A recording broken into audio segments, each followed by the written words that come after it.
कल जो हुआ वो काफ़ी दुखद था हम सीएसके फैंस के लिए, और मुझसे तो देखा ही नहीं जा रहा था कि चल क्या रहा है। एक के बाद एक विकेट, एक के बाद एक विकेट, एक के बाद एक विकेट गिरे ही जा रही थी। ऐसा लग रहा था मैं विकेट हाईलाइट देख रहा हूँ पूरे मैच में, क्योंकि रन तो सिर्फ जेमी ओवर्टन ने ही बनाए। उससे पहले आ जाते हैं थोड़ा सा कॉइन टॉस पे।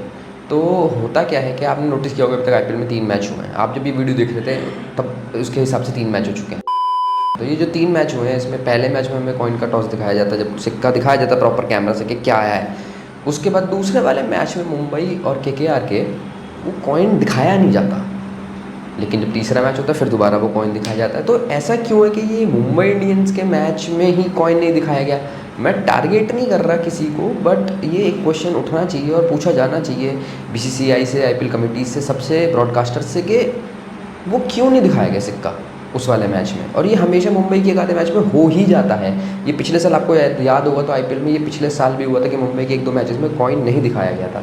सो मैं कुछ कमेंट पास नहीं करूंगा इस स्टेटमेंट पे, मैं मैच पे आ जाता हूँ। चेन्नई वर्सेस राजस्थान ट्रेड हुआ था जडेजा और संजू सैमसन का। संजू सैमसन पहला मैच अपना सीएसके के लिए खेल रहे थे, प्रॉपर वो फ्लॉप रहे मैच में। Somehow law of averages work करता है, तो 3 मैच संजू के जो वर्ल्ड कप में बहुत अच्छे गए थे, डेफिनेटली एक फ्लॉप तो आना ही था। तो अच्छा है वो वर्ल्ड कप में ना आने की बजाय सीएसके के पहले मैच में आ गया। I am happy. उसके बाद जडेजा का जो ट्रेड हुआ, जडेजा थोड़े इमोशनल भी लगे, उनकी फ़ोटो आई थी और उन्होंने विकेट भी ली, इंपॉर्टेंट 2 विकेटें ली उन्होंने। लेकिन जो सबसे इंपॉर्टेंट थी शिवम दुबे वाली थी, उस पर बात करेंगे थोड़ी सी। उसके बाद आ जाते हैं बैटिंग पे सीएसके की। मैं पूरे मैच में मेरा एक ही रिएक्शन था, ఏది మనదనుకుంటా ఏది కాదనుకుంటా లేని తలరాతని వెతికే మనసుకు ఏమని చెబుతా ఎంత ये जो अभी आपने देखा, यही रिएक्शन था मेरे पूरे मैच में। ये चल क्या रहा है, ये हो क्या रहा है? मतलब अच्छी खासी बैटिंग है, मतलब मुझे सीएसके की एटलीस्ट बैटिंग पे भरोसा था कि बैटिंग तो हमारी अच्छी है, बट नहीं, हमारी बैटिंग ने भी एक अलग ही रंग दिखाया। तो तू थोड़ा ज़्यादा ही स्लो खेल गया फिर आर्चर को स्टेप आउट करने के चक्कर में। उसके बाद माथरे अगेन फ्लॉप, मतलब 3 विकेट गिर गए। फिर थोड़ा संभालना था तो सरफराज आते हैं इम्पैक्ट प्लेयर, थोड़ा अच्छे शॉट्स खेलते हैं, बट इवेंचुअली वो भी आउट हो जाते हैं। शॉट आउट सब, मतलब किसी की बैटिंग के बारे में तो कुछ बात ही नहीं करनी है, क्योंकि ना बैटिंग चली आपकी, ना आपकी बॉलिंग चली। और जो सबसे इंपॉर्टेंट चीज़ थी सीएसके के लिए, वो तो सीएसके की फील्डिंग। अगर आप बैटिंग ख़राब कर रहे हो, बॉलिंग ख़राब कर रहे हो, बट आप फील्डिंग अच्छी कर सकते हो। वो एक ऐसी चीज़ है कि वो आपके कंट्रोल में है। आप कैचेस ड्रॉप कर रहे हो, आप ऐसे मतलब ऐसे भाग रहे हो जैसे, मतलब इंटरेस्ट ही नहीं है आपका खेलने में। आप इतना कोई एफर्ट नहीं दिखा रहे, डाइव्स मार रहे हो, बॉल नहीं रोक पा रहे, मतलब कर क्या रहे हो? मेरे को बिल्कुल समझ के बाहर था, क्योंकि आप अपनी फील्डिंग ज़रूर अच्छी कर सकते थे, क्योंकि आप थोड़ा रन बना के लंबा मैच को खींचिए, नेट रन रेट पर अपने काम कर सकते थे, बट आपने वो भी एफर्ट नहीं लिया।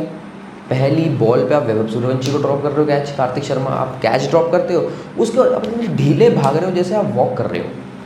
यार कम से कम वो बॉल चौके से तो रोको, आप वो भी नहीं रोक रहे। मतलब चेन्नई सुपर किंग्स के लिए पॉइंट पे फील्डिंग सरफराज खान कर रहे थे। मैं सरफराज खान को बुरा फील्डर नहीं बोलूँगा, बट अगर आपकी टीम से सरफराज खान पॉइंट पे फील्डिंग कर रहे हैं तो आप अपनी टीम की फील्डिंग की हालत देखिए कितनी बुरी है। मैं सिर्फ यही बोलूँगा, मैं सरफराज इतना बुरा फील्डर नहीं है, बट आप हालत देखिए जिसमें सरफराज खान पॉइंट पे फील्डिंग कर रहे हैं। और जिनको क्रिकेट की नॉलेज है उनको पता होगा पॉइंट कितनी इंपॉर्टेंट जगह है। हाँ, बात करते हैं राजस्थान रॉयल्स पे। मैं चेन्नई की बॉलिंग के बारे में ज़्यादा कुछ बात करना नहीं चाहूँगा, क्योंकि Khalil definitely showed good effort, उन्होंने पावर प्ले में रन नहीं दिए। वैभव ने तो अपने दिखा दिया भाई, वैभव ने, पर वैभव आउट था। मैं पर्सनली वैभव को थोड़ा अभी इमेच्योर ही समझता हूँ, उतने हाईली टैलेंटेड विकेटर नहीं है। लोग अभी से उनकी इंडिया खेलने के लिए गुहार लगा रहे हैं, मैं पर्सनली गुहार नहीं लगा रहा हूँ। और मेरे सामने भी सुदर्शन आउट भी हुए हैं, तो मैं नहीं गुहार लगाऊंगा कि उनको इंडिया खिलाओ। अभी बहुत इमेच्योर बैट्समैन है, अभी भी बहुत सारे बाउंड्रीज़ के रन पीछे की तरफ निकलते हैं एजेस लग के। वो उनका अभी भी कंट्रोल 100% नहीं है, इवन 90% प्लस भी नहीं है अपने शॉट्स खेलने के। उससे पावर प्ले ख़त्म होती है, वो पहली बॉल पे ही आउट हो गए जैसे फील्डर बाहर पहुँचे। तो मैं वैभव से एक्सपेक्ट करूँगा कि सिर्फ पावर प्ले में नहीं, आप पावर प्ले के बाद भी इस आईपीएल में रन बनाएं, क्योंकि सिर्फ पावर प्ले में बना लेंगे तो ठीक है, very good, but what about after power play? क्योंकि आप भी बिल्कुल हर बॉल पे बस घुमाना चाहते हैं, आप बॉल रोकते नहीं हैं। तो अगर आप बॉल रोकेंगे नहीं तो आपका भी एक फेज़ आएगा जहाँ पे आप अभिषेक शर्मा की तरह ही खेलने लग जाएंगे, आपसे बॉल नहीं रोकी जाएगी, क्योंकि बॉल रोकना बहुत ज़रूरी होता है। उसके बाद आ जाते हैं जायसवाल पे। Jaiswal is a bit slow, थोड़ा स्लो खेले वो। इवन आफ्टर पावर वाले भी उनका थोड़ा एक मोमेंट पे तो रना बॉल भी नहीं था, बॉल ज़्यादा थी, रन कम थे। तो मैं जायसवाल से रिक्वेस्ट करूँगा थोड़ा तेज़ खेलो यार, आप इतना हाई प्रेशर मैच नहीं था, आप आराम से मार मुड़ के खेलते। इट्स हिज चॉइस, बट मैं थोड़ा एक्सपेक्ट करता हूँ जायसवाल से बेटर। उसके बाद जुरेल जो मैंने प्रेडिक्ट किया था कि नंबर 3 पे आएंगे, क्योंकि ये लोग नहीं चाहेंगे कि जुरेल और हेटमायर को 4-5 पे इकट्ठा खिलाया जाए। तो वही हुआ जो मैंने कहा था, जुरेल 3 पे खेले, 4 पे पराग आए, 5 पे हेटमायर आए नहीं। लेकिन ओवरऑल मैच काफ़ी दर्दनीय था मेरे लिए, बहुत ही दुखद रहा, सन्नी हार गई। एज अ CSK फ़ैन मुझे काफ़ी हर्ट हुआ। एंड येस, हम कम बैक करेंगे, देखते हैं कैसा कम बैक होता है। क्या पता सिर्फ बैक ही बैक हो, कम ना हो पाए। तो लेट्स सी। और आपके जो भी कमेंट्स हो, रिव्यूज़ हो, आप मेरे को कमेंट सेक्शन में ज़रूर बताएं, मैं उसका रिप्लाई करूँगा।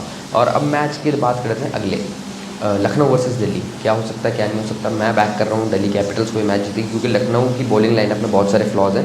लखनऊ की बॉलिंग में 1-2 नहीं, काफ़ी सारे फ्लॉज हैं, क्योंकि सारे मेजॉरिटी ऑफ द बॉलर उनके इंजरी प्रोन है। बीट एनीवन मोहम्मद शमी, आपका मोहसिन खान हो गया आपका, और 1-2 और bowler, Hasaranga, Anrich Nokia. Hasaranga तो पहली बार हुए हैं, नौकिया आपका इंजरी प्रोन, मयंक यादव आपका इंजरी प्रोन।